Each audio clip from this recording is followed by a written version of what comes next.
नमस्कार छात्रों, NCERT economics class 12 lesson 2 उपभोक्ता के व्यवहार एवं सिद्धांत पाठ से आज का हमारा टॉपिक है मांग की कीमत लोच। छात्रों, हमने मांग के नियम में पढ़ा था कि कीमत और मांग में विपरीत संबंध होता है। विपरीत संबंध यानी कि ऋणात्मक। कैसे? जब कीमत में वृद्धि होती है तो मांग में कमी होती है, और जब कीमत में कमी होती है तो मांग में वृद्धि होती है। मांग का नियम हमें कीमत में परिवर्तन होने पर मांग में परिवर्तन की दिशा बताता है, लेकिन मांग का नियम हमें ये नहीं बताता कि कीमत में परिवर्तन होने पर मांग में कितना परिवर्तन होगा। तो ये जो कितना है यानी कितनी मात्रा का परिवर्तन होगा, ये हमें मांग की कीमत लोच से पता चलता है। तो मांग की कीमत लोच की पहले हम परिभाषा पढ़ लेते हैं। ये किसी वस्तु के मांग की अनक्रियात्मकता की माप है जो उसके कीमत में परिवर्तन के कारण उत्पन्न होती है। यानी कि मांग की जो कीमत लोच है वो कीमत में परिवर्तन के कारण जो वस्तु की मांग है उसमें क्या क्रियात्मकता होगी, यानी कि क्रियात्मकता क्या है? लोगों की प्रतिक्रिया। यानी कि कीमत में परिवर्तन के कारण जो वस्तु की खरीदी जाने वाली मात्रा है उस पर लोगों की क्या प्रतिक्रिया है, यानी मांग बढ़ भी सकती है और घट भी सकती है। तो ये जो मांग की कीमत लोच है, ये कीमत में परिवर्तन के कारण मांगी जाने वाली मात्रा में कितना परिवर्तन होगा उसकी जो माप करती है। तो जो माप होती है उसे ही मांग की कीमत लोच कहते हैं। तो हमारे अर्थशास्त्र में मांग की कीमत लोच मापने की विधि 3 प्रकार से बताई गई है। 3 विधियां हैं जिससे मांग की कीमत लोच को मापा जाता है। पहली विधि है प्रतिशत विधि, दूसरी विधि है ज्यामितीय विधि, और तीसरी विधि है व्यय विधि। आज के इस वीडियो में हम प्रतिशत विधि के बारे में विस्तार से पढ़ेंगे। छात्रों, प्रतिशत विधि की पहले हम परिभाषा पढ़ लेते हैं। क्या है? किसी वस्तु की मांग में प्रतिशत परिवर्तन को उस वस्तु की कीमत में प्रतिशत परिवर्तन से भाग देने पर प्राप्त भागफल उस वस्तु के लिए मांग की कीमत लोच है। मतलब कि जो वस्तु की मांग में प्रतिशत परिवर्तन है उस प्रतिशत परिवर्तन में वस्तु की कीमत में प्रतिशत परिवर्तन से भाग देने पर जो प्राप्त भागफल है वही उस वस्तु की कीमत लोच कहलाती है। इसे हम फार्मूला के रूप में, सूत्र के रूप में इस परिभाषा को इस प्रकार लिखते हैं। मांग की कीमत लोच, ये ऋणात्मक चिन्ह लगता है, इसके बारे में अभी हम बताते हैं आपको। पहले क्या है? मांग में प्रतिशत परिवर्तन बटे कीमत में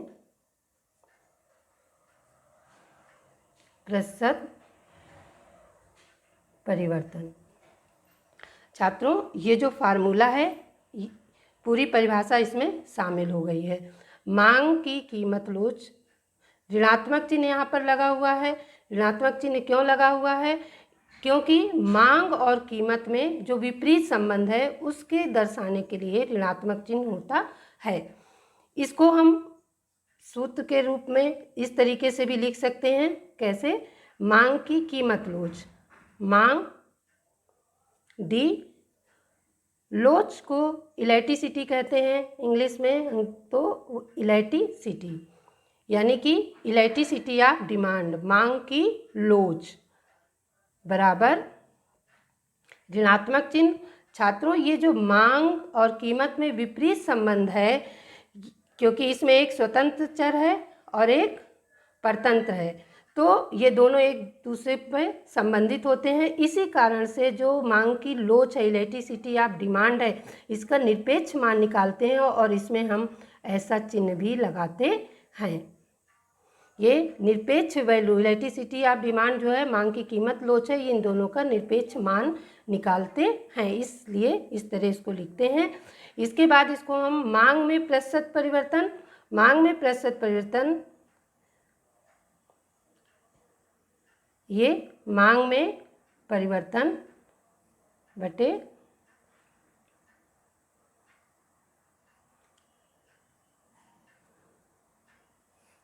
डेल्टा क्यू, यानी कि जो मांग में परिवर्तन है बटे जो प्रारंभिक मांग है गुणे 100।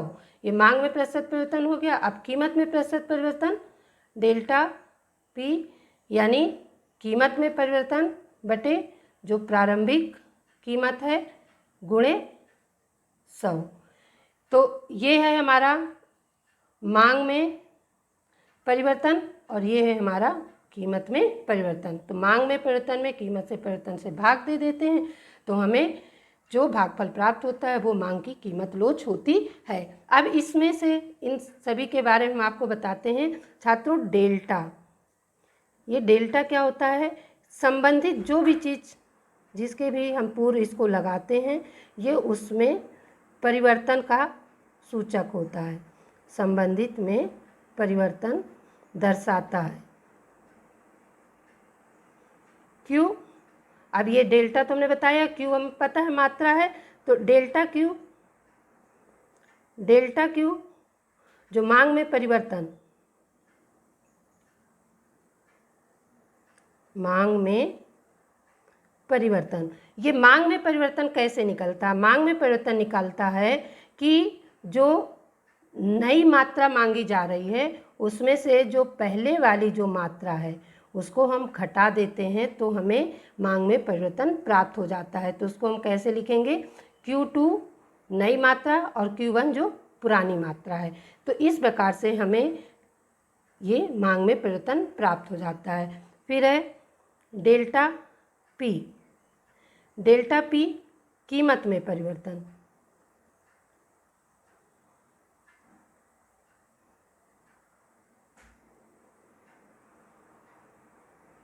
कीमत में परिवर्तन, ये हमें कैसे प्राप्त होगा?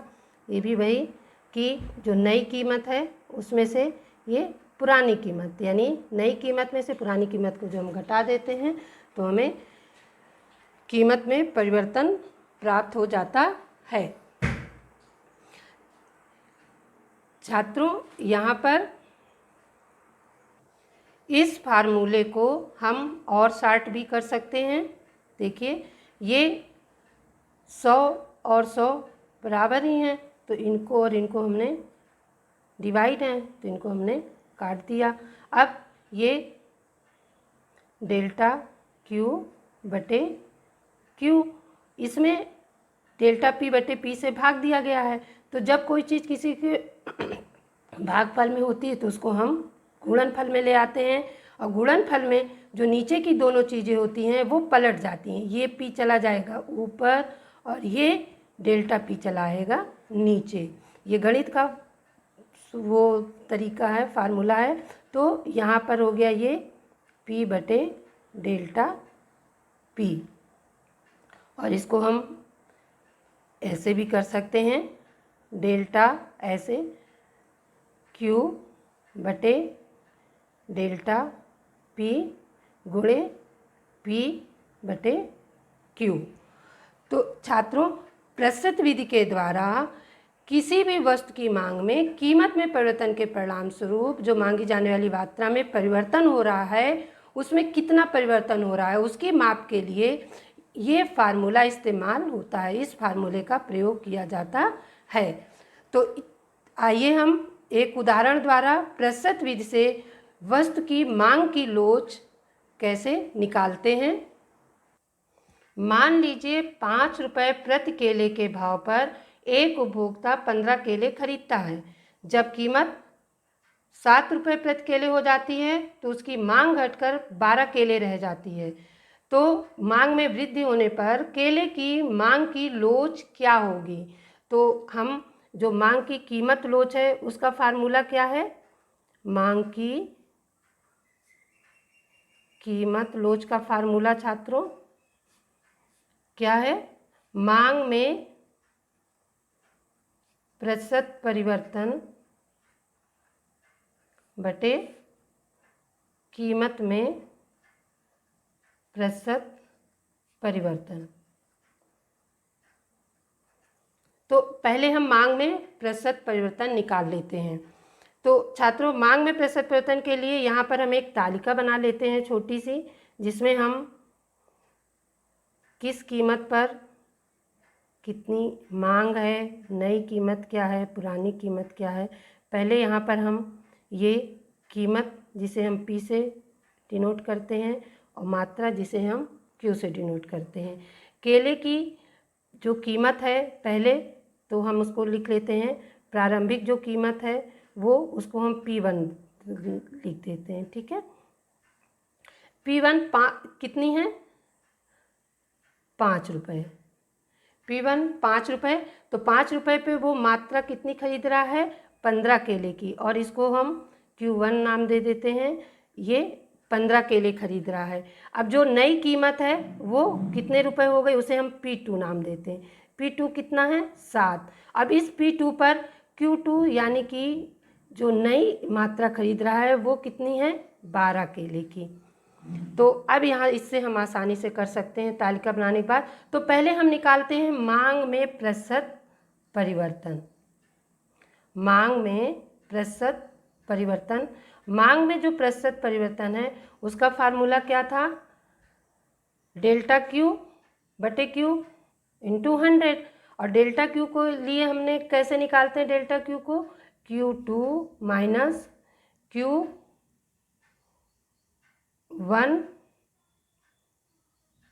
बटे Q1 यानी कि ये पहली वाली मांग गुणे 100।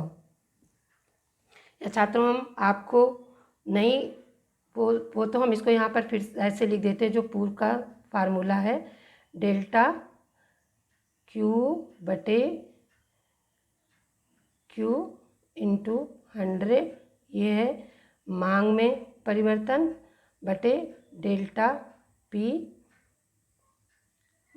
भागे P गुणे 100, ये है कीमत में परिवर्तन, जो कि इसकी सेम ही फार्मूला है। तो डेल्टा Q बटे Q को जो हमें निकालना है तो हमें ये इसमें हमें मान को रखना है। तो जो पहले डेल्टा Q2 क्या है? नई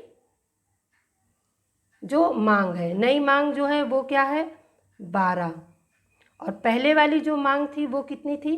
15 बटे पहले वाली मांग कितनी है? 15 गुणे 100। इसको हम हल करते हैं। 12 में से 15 गया, कितना हुआ?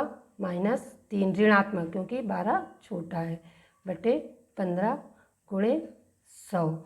इसको हम चूँकि जगह कम है छात्रों तो इसलिए इधर ही हल करते चल रहे हैं। ये कितना हुआ?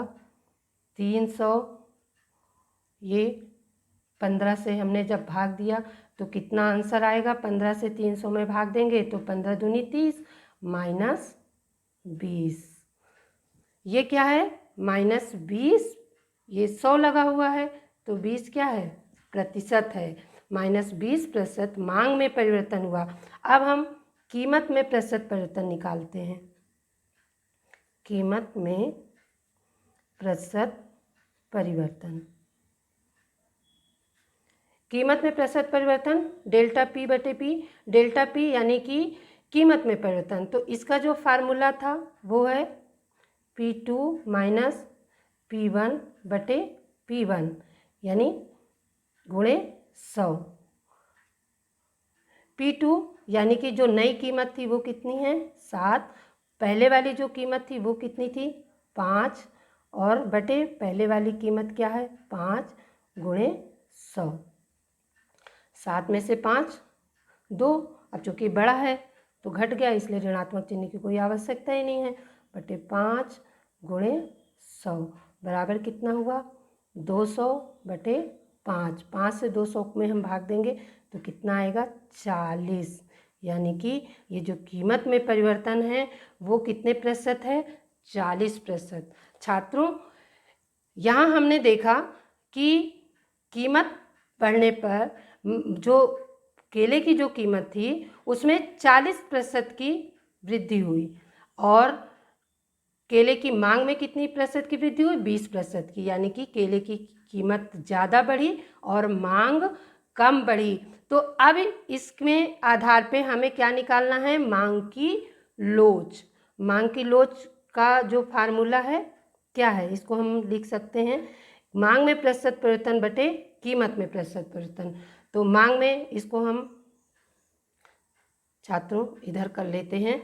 मांग में प्रतिशत परिवर्तन कितने प्रतिशत हुआ है? मांग में -20, और कीमत में कितना परिवर्तन हुआ है? बटे 40। 40 से जब हम ई डी का मान निकाल रहे हैं, यानी इलेक्ट्रिसिटी ऑफ डिमांड, मांग की लोच का मान निकाल रहे हैं, तो 40 से 20 में भाग देते हैं तो कितना भागफल आता है? 4 पंचे 20, और चूंकि ये छोटा है तो कितना आएगा? 0.5 ये इसका मान होगा। यहाँ हम 40 से आपको 20 में भाग देकर दिखा देते हैं कि ये छोटा है, ये पॉइंट यहाँ हम लगाएंगे तो ये 0 हो गया, 4 पंचे ये 40 पंचे ये 200, तो कितना आया है? 0.5। तो ये स्पष्ट है कि मांग में उसकी कीमत अपेक्षा कम परिवर्तन हुआ है। तो यहाँ पर जो ईडी है इसका मान ये किससे कम है? इकाई से कम, 0.51 से कम है। तो ईडी जो है इसका मान इलेक्ट्रिसिटी ऑफ डिमांड यानी मांग की जो लोच है इसका मान या इसकी वैल्यू क्या है? ये 1 इकाई से कम है, इकाई से इसका मान कम है। यानी कि ये जो वस्तु की जो मांग है ये कैसी है? बेलोचदार। अगर कीमत में परिवर्तन ज़्यादा हुआ है और मांग में परिवर्तन उसकी अपेक्षा कम हुआ है तो ऐसी वस्तुओं की जो मांग होती है वो कैसी मांग होती है? बेलोचदार मांग होती है। कैसी मांग है केले की यहाँ पर? बेलोचदार। तो छात्रों प्रतिशत विधि से इस फार्मूले के द्वारा हम वस्तुओं की मांग की लोच निकालते हैं, उनकी मांग की लोच की माप करते हैं। तो यहाँ पर जब हम वस्तुओं की मांग की लोच की माप कीमत प्रतिशत विधि द्वारा निकालते हैं तो हमें ये ईडी यानी मांग की लोच की जो मान है वो इकाई के आधार पर किस प्रकार प्राप्त होता है वो हम बताते हैं। छात्रों जब हमें ईडी का मान 0 यानी शून्य प्राप्त होता है, यानी मांग की लोच जब शून्य होती है तो इसका मतलब होता है कि वस्तु की कीमत में परिवर्तन होने पर मांगी जाने वाली वस्तु की मात्रा में कोई परिवर्तन ना हो। यानी कि कीमत में तो परिवर्तन हो रहा है पर मांगी जाने वाली मात्रा स्थिर है। तो हमें जो ईडी का मान है वो शून्य मिलता है, और इस कीमत पर जो वस्तु की जो मांग होती है वो कैसी होती है? पूर्णतया बेलोचदार। ऐसी वस्तुओं की मांग क्या कहलाती है? पूर्णतया बेलोचदार मांग कहते हैं। ईडी का मान 1 से इकाई से कम होना, 1 यानी इकाई से कम, ये हमें तब प्राप्त होता है जब वस्तु की मांगी जाने वाली मात्रा में परिवर्तन कीमतों में प्रतिशत परिवर्तन से कम होता है। तो ईडी का मान इकाई से कम होता है, और इस प्रकार की जो लोच होती है उसे हम बेलोचदार मांग कहते हैं। ऐसी वस्तुओं की जो मांग होती है वो क्या कहलाती है छात्रों? बेलोचदार मांग। यानी कि कीमत में जो प्रतिशत परिवर्तन है उसकी अपेक्षा मांगी जाने वाली मात्रा में परिवर्तन कम होता है। और जो ऐसी वस्तुएं होती हैं वो कौन सी वस्तुएं होती हैं? अनिवार्य वस्तुएं। अनिवार्य वस्तुएं जो होती हैं जिनका हम अपने दैनिक जीवन में उपभोग करते हैं उनकी वस्तुओं पर कीमत का थोड़ा बहुत ही प्रभाव पड़ता है क्योंकि हमारे दैनिक जीवन के लिए उपयोगी होती हैं। ईडी का मान इकाई के बराबर होना, ईडी बराबर 1। जब इस प्रकार का हमें वैल्यू प्राप्त होती है। तो ये स्थिति होती है जब मांगी जाने वाली वस्तु की मात्रा में परिवर्तन कीमतों में प्रतिशत परिवर्तन के बराबर होता है। तो जितना कीमत में जितना परिवर्तन हुआ उतना ही वस्तु की मांगी जाने वाली मात्रा में, तो हमें जो मांग की लोच है वो हमें इकाई के बराबर प्राप्त होती है। तो इस प्रकार की जो लोच होती है उसे बोलते हैं इकाई के बराबर लोच। ऐसी वस्तुओं की जो मांग होती है उसे इकाई के बराबर लोचदार कहते हैं। फिर हमें ईडी का मान इकाई से अधिक होना, ये स्थिति होती है जब मांगी जाने वाली वस्तु की मात्रा में परिवर्तन कीमतों में प्रतिशत परिवर्तन से ज़्यादा होता है। यानी कि कीमत में परिवर्तन कम और मांगी जाने वाली मात्रा में ज़्यादा परिवर्तन हो जाता है। तो जो मांग की लोच होती है वो इकाई से अधिक होती है। ऐसी वस्तुओं की जो मांग होती है उसे लोचदार मांग कहते हैं। ऐसी वस्तुओं की जो जब हमें ईडी इकाई से मांग की लोच इकाई से अधिक होती है तो ऐसी लोच को लोचदार मांग कहते हैं। ऐसी वस्तुओं की जो मांग होती है वो लोचदार मांग कहलाती है। और विलासिता की जो वस्तुएं होती हैं, ऐसी वस्तुएं जो लोचदार मांग वाली वस्तुएं होती हैं वो विलासिता से संबंधित वस्तुएं होती हैं। ये महत्वपूर्ण है छात्रों, जब हमें ईडी का मान अनंत मिलता है, अनंत यानी कि अधिकतम लोच। अधिकतम लोच कीमत में थोड़े परिवर्तन का मांग पर अपरिभाषित प्रभाव पड़ता है। यानी कि कीमत में थोड़ा सा भी परिवर्तन होने पर मांग में बहुत ज़्यादा परिवर्तन होता है।